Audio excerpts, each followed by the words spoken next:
Hindu vote को एकजुट करने की बात है और वो कोशिश शुरू भी हो गई है। देवेंद्र, अभी जो हम चुनाव प्रचार देख रहे हैं, जेपी नड्डा की बात भी हम सुन रहे थे, हमारे सहयोगी बात कर रहे थे।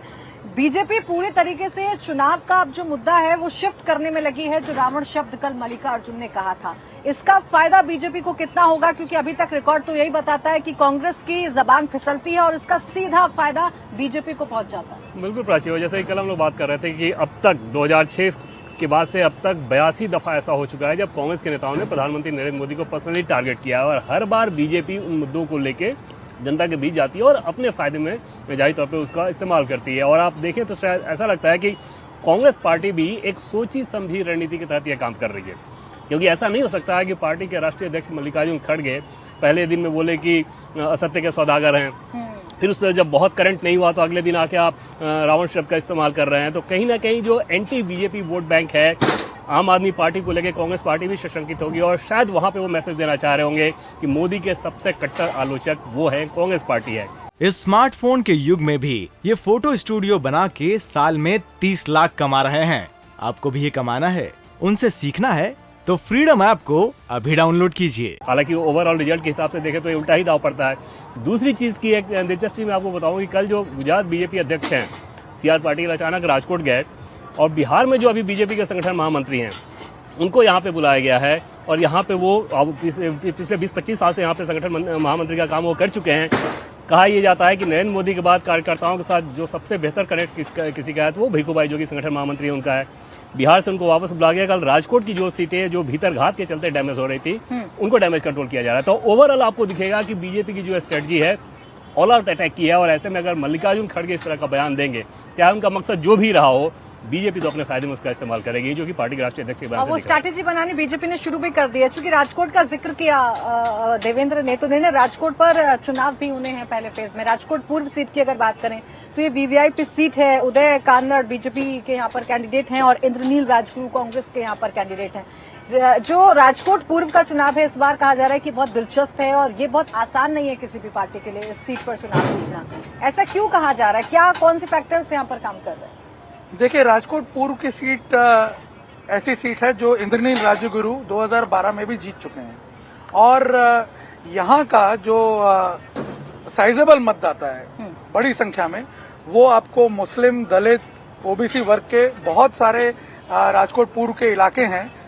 कोठारिया रोड वाला इलाका अगर आप ले लें, जंगलेश्वर वाला इलाका ले लें, जो बहुत ही डीप पॉकेट्स हैं इन कम्युनिटीज के, वहां पे इंद्रनील राजगुरु जो है वो काफी स्ट्रांग है और उसी के बलबूते पे वो 2012 में भी अपना चुनाव जीते थे।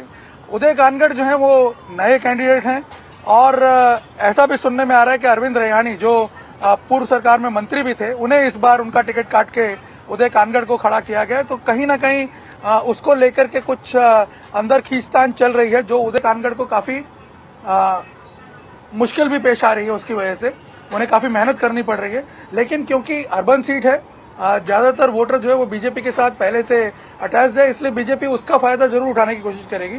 लेकिन यहाँ पे मैं बता दूं कि आम आदमी पार्टी का जो कैंडिडेट है वो अपनी तरफ से मेहनत नहीं कर रहा है, लेकिन ये देखने में आ रहा है कि कांग्रेस कहीं ना कहीं अगर खुद ना जीत पाए तो अपना वोट उसकी तरफ शिफ्ट करने की भी तैयारी रख रही है।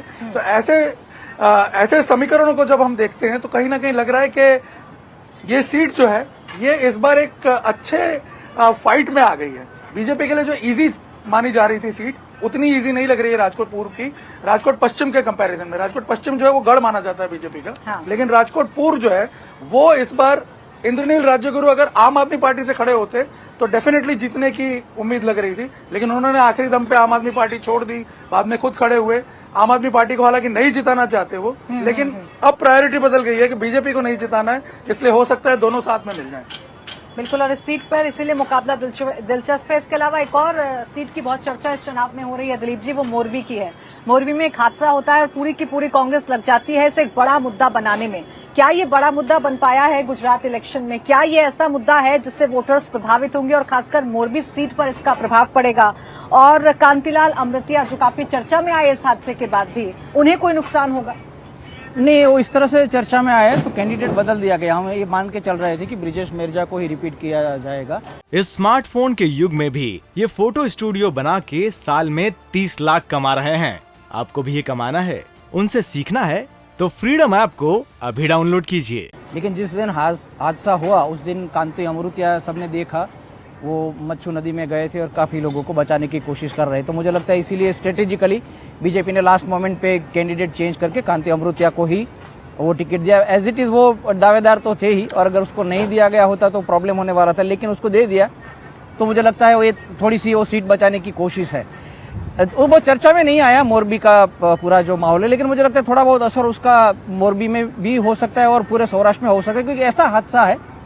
इसके बाद जो हुआ वो मुझे लगता है लोगों को ठीक नहीं लगा। इतना बड़ा हादसा हो गया है, अगर किसी ने सॉरी बोला होता या तो किसी ने बहुत ज़्यादा दुख व्यक्त किया होता, या तो फिर जो भी उसके लिए जिम्मेवार है उसके सामने हम काम कर रहे हैं ऐसा अगर दिखाया होता, वो नहीं दिखा। छोटे छोटे लोगों के सामने एफआईआर की गई, मुझे लगता है वो मुद्दा थोड़ा बहुत चला है। लेकिन बाकी बहुत सारे मुद्दे हैं सौराष्ट्र में, इसलिए बाकी अलग अलग सीटों पे अलग भी चल रहा है, थोड़ा बहुत उसका इम्पैक्ट हो सकता है। लेकिन बाकी जो कैलकुलेशन इस तरह से आ गए हैं तो शायद एक दूसरे को काटेंगे और बैलेंस हो जाएंगे। कांति अमृतिया की वजह से कम फिर से मोरबी में बीजेपी फाइट में तो आ गई है। इंडिया टीवी हर वक्त हर जगह डाउनलोड करने के लिए सर्च करें India TV news Google play store या ऐप स्टोर पर।